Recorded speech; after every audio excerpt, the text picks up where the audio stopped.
Bonjour, je suis Madame Dekariene, je suis la fondatrice du cabinet médical Gros Vision Santé. Mon rôle ici au sein du cabinet, c'est la gestion du cabinet, c'est le management et surtout appliquer la vision de notre cabinet qui est ici d'apporter un accès aux soins de qualité aux patients où le patient est au centre de nos préoccupations. Bonjour, moi c'est Dr Traoré Congo. Je suis médecin généraliste au cabinet médical Groupe Vision Santé. Mon rôle ici est d'assurer les consultations quotidiennes, d'apporter des soins de qualité afin d'améliorer la qualité de vie et la prise en charge des patients. En termes de défis, le premier défi ici, c'est la prévention. Le deuxième défi, ce sont les compétences. Le troisième défi, c'est l'éducation. Dans le volet éducation, on va mettre tout ce qui est logistique. Ça veut dire que le transfert des patients d'une structure à une autre, c'est vraiment compliqué. L'autre défi ici, c'est aussi pécunier. Voilà, la population, toute la population, la majorité n'ont pas assez pour pouvoir se soigner. Donc ça, c'est le défi majeur. Et on a aussi tout ce qui est la formation et la formation continue. Ça reste un défi. On a aussi tout ce qui est maintenance du matériel médical qui reste un défi. L'autre défi aussi, c'est tout ce qui est interprétation des résultats. C'est tout le matériel médical qu'on a sur place aussi qui reste un défi. Plus, bien sûr, le matériel médical, on n'a pas toujours le nécessaire pour pouvoir soigner correctement les patients.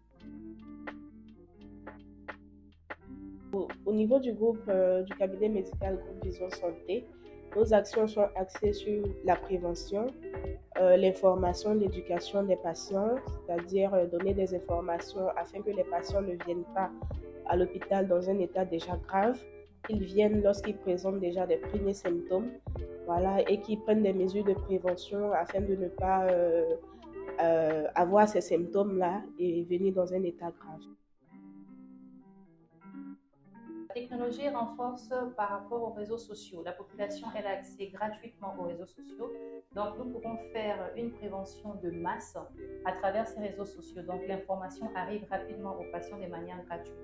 Deuxième des choses, c'est la téléconsultation. À travers le numérique, les patients qui sont à l'intérieur du pays peuvent avoir accès aux soins à travers la technologie. Donc, pour eux, c'est une facilité et aussi une rapidité et l'accès aux soins. Troisième chose, c'est par rapport à la digitalisation des données. À travers le numérique, on peut avoir accès facilement aux données patients d'une structure et à une autre.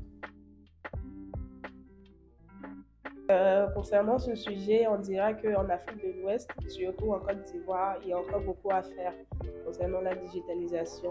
Parce que aujourd'hui, c'est difficile d'avoir des informations de patients d'un médecin à un autre. Il faut rentrer en contact avec le médecin qui est souvent en périphérie, ce qui n'est pas tellement évident. Donc, on gagnerait à digitaliser les informations, à concentrer les informations sur un logiciel, par exemple, pour permettre à un médecin ou un autre de pouvoir avoir accès aux informations du patient concernant ses antécédents médicaux, son traitement en cours, pour ne pas, retarder la prise en charge en essayant de contacter le médecin traitant directement. Ça nous apporte une facilitation et une rapidité de la prise en charge. Notre rôle ici, comme l'a dit Dr Traoré, c'est vraiment la prévention.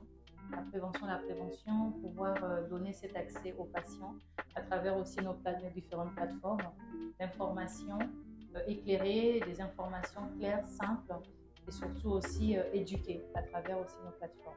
Voilà.